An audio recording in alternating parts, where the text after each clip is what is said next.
Loyola முன்னாள் மாணவர்கள் கருத்து கணிப்பு ஒன்று வெளியிட்டிருக்காங்க. விஜயின் தாவக கட்சி எந்த கட்சியின் வாக்களை அதிகம் பிரிக்கிறது? திமுக முதலிடத்திலும், விசிக இரண்டாம் இடத்திலும். அப்போ ஒரு ஐடியாலஜிக்கலா ஒரு உருவாயிருக்கிற ஒரு இயக்கம், ஒரு கட்டமைப்பு எப்படி ஒரு சினிமா கவர்ச்சியை நோக்கி போகும் அப்படிங்கிற ஒரு மிகப்பெரிய ஒரு கேள்வி.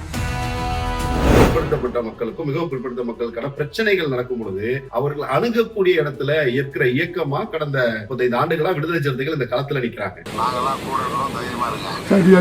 கவின் ஆணவ படுகொலை நடந்துச்சு, வாயே துறக்கல. ஒரு பட்டியல் சமூக ஒரு இளைஞனுடைய படுகொலையை கண்டித்து ஒரு வார்த்தை கூட பேச முடியாத விஜய் பின்னால் எப்படி திருமாவளவன் அவர்களால் அவர்களின் தத்துவத்தின் பால் ஈர்க்கப்பட்ட ஒரு இளைஞன் போவான்னு நீங்க நினைக்கிறீங்க? நம்மள கோட்டைக்கு அனுப்ப போற ரூட்டா RSS கும்பலுக்கு எதிராக தொடர்ந்து களத்துல களமாடி கொண்டிருக்கிறது விடுதலை சிறுத்தைகள் அமைப்பு. திருப்பரங்குன்றம் இஷ்யூ நடக்குது, வாயே திறக்கல விஜய். திருப்பரங்குன்றம் விஜய் வட மாநிலத்தில் நிறைய இடத்துல கிறிஸ்துமஸ் பண்டிகைக்கான பொருட்களை ரோட்ல வித்துனவன போய் அடிக்கிறான், சர்ச்சுக்குள்ள போய் அடிக்கிறான். தமிழ்நாட்டில் எல்லாரும் வாய்மூடி இருந்த பொழுதும் அதற்கான கண்டன ஆர்ப்பாட்டத்தை நடத்துறதும் விடுதலை சிறுத்தைகள் தலைவர் திருமாவளவன் அவர்கள். கிறிஸ்தவ பெருங்குடி மக்களையும் இஸ்லாமிய பெருங்குடி மக்களையும் பாதுகாப்பதே உண்மையான ஜனநாயகம். விடுதலை சிறுத்தைகள் ஏற்றுக்கொண்ட அத்தனை பேரும் இறுதி வரை அவர்களால் எங்கு சென்றாலும் விடுதலை சிறுத்தைகளாக மட்டும்தான் இருக்க முடியும். ஏனென்றால் இந்த தலைமை சொல்லிக் கொடுப்பது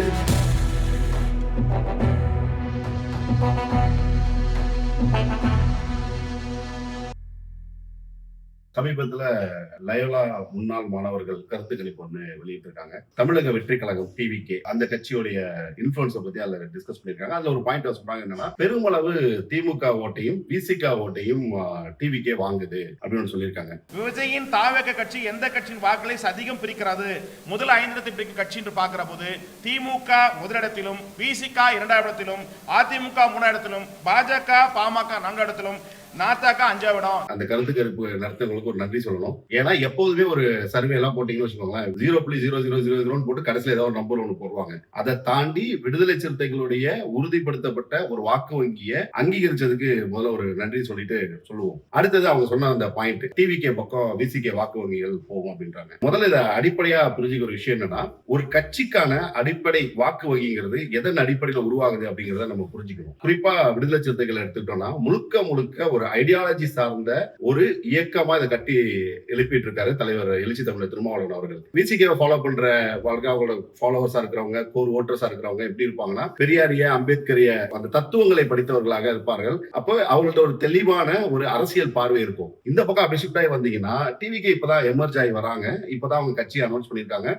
முழுக்க விஜய் அப்படிங்கிற ஒரு நடிகருடைய ஒரு பிம்பம் தாண்டி அங்க பேச எதுவுமே இல்ல. கிட்டத்தட்ட விஜய் அவர்கள் பேசிய அத்தனை கூட்டங்களையும் ஒண்ணு திமுக அட்டாக் பண்ணுவாரு, இல்ல நாம தான் வந்துருவோம், இப்படிதான் இருக்குமே தவிர விஜய் அவர்களோ இல்ல அவருடைய 2ஆம் கட்ட தலைவர்களோ ஒரு நெடிய ஒரு சித்தாந்த சார்ந்த ஒரு உரையெல்லாம் ஆட்டினாங்களான்னு பாத்தீங்கன்னா இல்ல. திமுக ஒரு தீய சக்தி, TVK ஒரு தூய சக்தி. அப்போ ஒரு ஐடியாலஜிக்கலா ஒரு உருவாயிருக்கிற ஒரு இயக்கம், ஒரு கட்டமைப்பு எப்படி ஒரு சினிமா கவர்ச்சியை நோக்கி போகும் அப்படிங்கிற ஒரு மிகப்பெரிய ஒரு கேள்வி. அடுத்தது 2வது ஒரு விஷயம், எங்க பிரச்சனைகள் நடக்குதோ அந்த நேரத்துல அந்த மக்களுக்கான, குறிப்பா பட்டியல் சமூக மக்களுக்கும் பிற்படுத்தப்பட்ட மக்களுக்கும் மிகவும் பிற்படுத்த மக்களுக்கான பிரச்சனைகள் நடக்கும் பொழுது அவர்கள் அணுகக்கூடிய இடத்துல இருக்கிற இயக்கமா கடந்த 35 ஆண்டுகளா விடுதலை சிறுத்தைகள் இந்த களத்துல நிக்கிறாங்க. ஐயா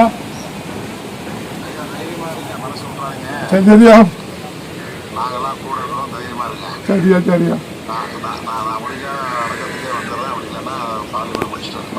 சரியா அப்படி ஒரு இயக்கத்தை வேண்டாம், இந்த இயக்கம் வேண்டாம், எங்களுக்கு பனையூரை விட்டு வெளியில் வராத விஜய் தான் வேணும் என்று போவார்கள் அப்படிங்கிற முடிவுக்கு எப்படி வராங்கன்னு தெரியல.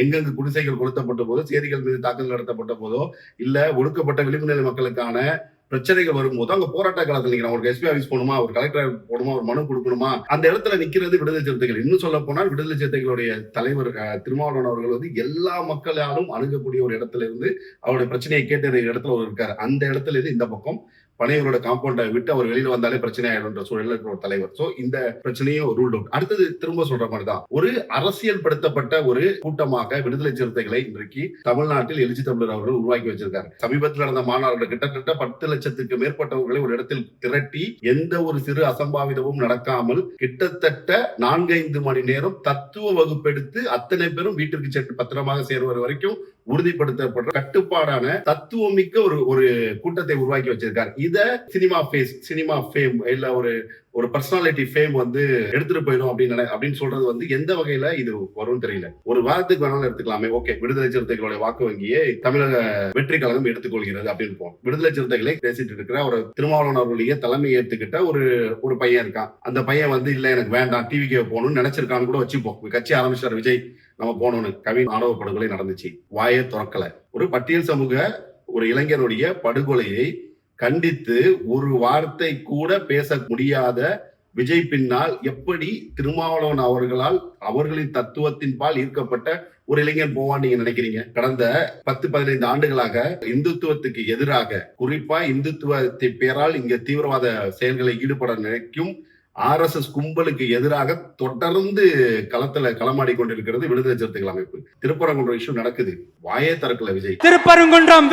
திருப்பரங்குன்றம் விஜய், வேலூர் விஜய் சொன்ன விஜய் அங்க வாயே திறக்கல. அப்ப அந்த விஜய் பின்னாடி எப்படி வந்து இல்ல எனக்கு திருமாவளவன் அவர்களை விட மிகப்பெரிய தலைவர் விஜய் தான் எப்படி போவார், இதெல்லாமே விட்டுடுவோம். விஜய் வந்து கிறிஸ்துவ சமயத்தை சார்ந்தவர், அதனால பெருமளவுக்கு கிறிஸ்டின் ஓட்டலாம் அங்க போயிடுவாங்க ஒரு பேசிட்டு இருக்காங்க. ரைட், ஒரு வாரத்துக்கு அதையும் நம்ம ஒத்துப்போம். சமீபத்துல கிறிஸ்துமஸ் பண்டிகை நடந்துச்சு.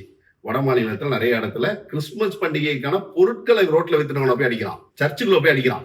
நீ எப்படா எங்க ஊர்ல வந்து எங்க நாட்டுல வந்து எப்படா கிறிஸ்துமஸ் கொண்டாடுறோம்னு அடிக்கிறான். தமிழ்நாட்டில் எல்லாரும் வாய்மூடி இருந்த பொழுதும் அதற்கான கண்டன ஆர்ப்பாட்டத்தை நடத்துறதும் விடுதலை சிறுத்தைகள் தலைவர் திருமாவளவன் அவர்கள். கிறிஸ்தவர்களையும் இஸ்லாமியர்களையும் சகோதரர்களாக அணுகாமல் அந்நியர்களாக சித்தரிக்கிற போக்கு இருக்கிறது.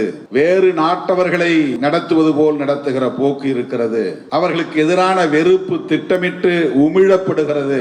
அந்த வெறுப்பு அரசியலில் இருந்து கிறிஸ்தவ பெருங்குடி மக்களையும் இஸ்லாமிய பெருங்குடி மக்களையும் பாதுகாப்பதே உண்மையான ஜனநாயகம். இப்ப நினைச்சு பாருங்க, எப்படி கிறிஸ்தவ மக்கள் வந்து விஜய் வந்து தங்களுக்காக வந்த ஒரு ஒப்பற்ற தலைவர் அவங்களை ஏத்துக்க முடியும்? தாங்கள் பாதிக்கப்படும் பொழுது நிக்காத ஒருவரை, தாங்கள் பாதிக்கப்படும் போது என்ன என்று திரும்பி பார்க்காத ஒருவரை நிச்சயமா விஜய் அவர்கள் பின்னால் ஒரு கூட்டம் செல்லும். அது வந்து எந்த மாற்று கருத்தும் இல்ல. விஜய் அவர்கள் ஒரு வாக்கு வாங்குவார், கண்டிப்பா இருக்கும். இப்ப திமுக கூட்டணிக்கு ஓட்டு போட்டவங்க விஜய்க்கு மாற்றி போடுறாங்க, வாய்ப்பு இருக்கு. அதிமுக போட்டவங்க மாத்தி போறாங்க, வாய்ப்பு இருக்கு. அவங்க எல்லாமே ஒரு மாதிரி வாலட்டைல் ஓட்டர்ஸ். இந்த பக்கம் ஓட்டு போடுவாங்க, அடுத்த எலெக்ஷன்ல இந்த எலெக்ஷன் போடுவாங்க. அவர்களுக்கு நிறைய விஷயம் இருக்கும், இவர் வந்தா நல்லா இருக்கும், அவர் வந்தா நல்லா இருக்கும். பட் ஆனா கோர் ஓட்டர்ஸ் சொல்றாங்கல்ல, விடுதலை சிறுத்தைகளோட கோர் ஓட்டர்ஸ், அவர்கள் மாறுவதற்கான ஒரு சாத்தியக்கூறும் இல்லாத ஒண்ணுல இப்படி டேட்டாவெல்லாம் தூக்கிட்டு வந்துட்டு டிவிக்கு வந்துருச்சு போச்சு. இதே போல ஒரு வரலாறு தான் பேசிட்டு இருந்தாங்க. திரு விஜயகாந்த் அவர்கள் வந்து இயக்கம் ஆரம்பித்த பொழுதும் அவ்வளவுதான், இனிமேல் விடுதலை சிறுத்தைகள் ஓட்டெல்லாம் அங்க போயிடுச்சு அப்படின்னாங்க. ஆனா 2006க்கு அப்புறம் தான் முதல் நாடாளுமன்ற தேர்தல் வெற்றி. அந்த 2009 விழுப்புரம் தேர்தல் வந்து வெறும் நாடாளுமன்றத்தில் ஒரு 1000 சொச்ச வாக்குகள் வித்தியாசத்தை தான் 2வது வேட்பாளர் தோல்வியடைகிறாங்க. இல்லைன்னா அன்னைக்கே வந்துட்டு கட்சி அங்கீகாரம் பெற்றிருக்கணும் 2009. இது விஜயகாந்த் அவர்கள் கட்சி ஆரம்பித்த பிறகு விஜயகாந்த் கட்சி ஆரம்பிச்சிட்டாரு, இனிமேலுக்கு அவ்வளவுதான் விடுதலை சிறுத்தைகள் பேசினதுக்கு அப்புறம் நடந்த ஒரு தேர்தல். அந்த தேர்தலில் தான் விடுதலை சிறுத்தைகளுடைய முதல் நாடாளுமன்ற வெற்றியை பெறணும். அதை தாண்டி இந்த கருத்து கணிப்புகள்ல இந்த சொல்ற இந்த பெர்சன்டேஜ் கணக்கு இருக்குல்ல, இந்த பெர்சன்டேஜ் த்ரூ அவுட் தமிழ்நாடு விடுதலை சிறுத்தைகள் 234 தொகுதியிலும் நின்று இதுவரை இந்த வாக்கு வங்கிய ஒரு பேப்பர்ல உறுதிப்படுத்தல, அது உண்மை. ஆனா தமிழ்நாட்டுல பெருவாரியான இடத்துல இன்னைக்கு ஒரு இன்ஃபில்ட்ரா இருக்கிற ஒரு இயக்கமா விடுதலை சிறுத்தைகள் இருக்கிறது நம்ம கண்கூடா தெரியும். சோ இப்ப நீங்க பாத்தீங்கன்னா இப்ப வந்து நாம் தமிழர் 7% வாக்குகள் வச்சிருக்காங்க. எலெக்ஷன்ல ப்ரூவன் ஓட்டு அவங்கள்ட்ட இருக்கு. ஆனா அந்த வாக்குகளை வைத்துக்கொண்டு அவர்களால் வெற்றி பெற முடியுமா? முடியாது. ஏன்னா இங்க வெற்றி பெறதுக்கான வாக்கு சதவீதமும் அவர்கள் பெற்றிருக்கிற வாக்கு சதவீத டிஃபரன்ஸ் அதிகம். இதே விடுதலை சிறுத்தைகள் எடுத்துங்க, நீங்க சொல்லி 2, 1.5, 1.25, 3 அவனுக்கு தோணுதான் எழுதுவாங்க. வெற்றி பெற்ற 21 தேர்தலாம் விட்டுருவோம். ஏன்னா ஒரு பெரிய இயக்கத்தோட கூட்டணியில இருக்கும், திமுகவோட கூட்டணியில இருந்திருப்போம். 2006 அதிமுக கூட்டணி விட்டுருவோம். மக்கள் நல கூட்டணியில விடுதலை சிறுத்தைகள் காட்டுமன்னார் கோயில கிட்ட 30% மேல வாக்குகள். சரி, அது வந்து கட்சியோட தலைவர் போட்டிட்டார்ப்பா, ரைட், ஓகே.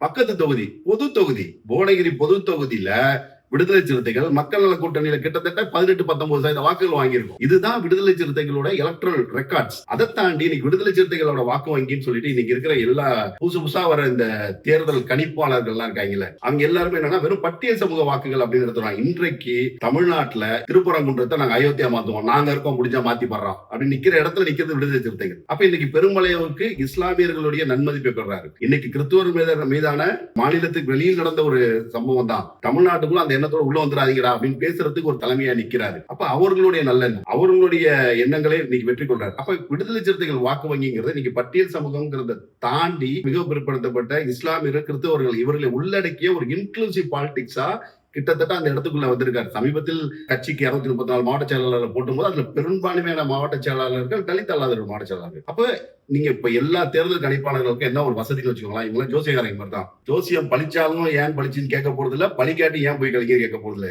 கருத்து கணிப்பு தானே, ஒரு கோட்டை கிட்ட போட்டோமா, உட்கார்ந்தோமா, ஒரு 4 மைக்கு உள்ள வச்சோமா, காசோ கருத்து சொல்லவில்லை 30 அப்படின்னு ஏதாவது ஒன்று அடிச்சு விட்டுட்டு கிளம்புறது. திரும்பவும் நிதானமான ஒரு விஷயத்த சொல்ல விரும்புறது என்னன்னா, விடுதலை சிறுத்தைகளுடைய பாதை வேறு, தமிழ்நாட்டில் இருக்கிற எல்லா கட்சிகளோட பாதை வேறு. விடுதலை சிறுத்தைகளை ஏற்றுக்கொண்ட அத்தனை பேரும் இறுதி வரை அவர்களால் எங்கு சென்றாலும் விடுதலை சிறுத்தைகளாக மட்டும்தான் இருக்க முடியும். ஏனென்றால் இந்த தலைமை சொல்லிக் கொடுப்பது தத்துவம் தத்துவம் தத்துவம் மட்டுமே.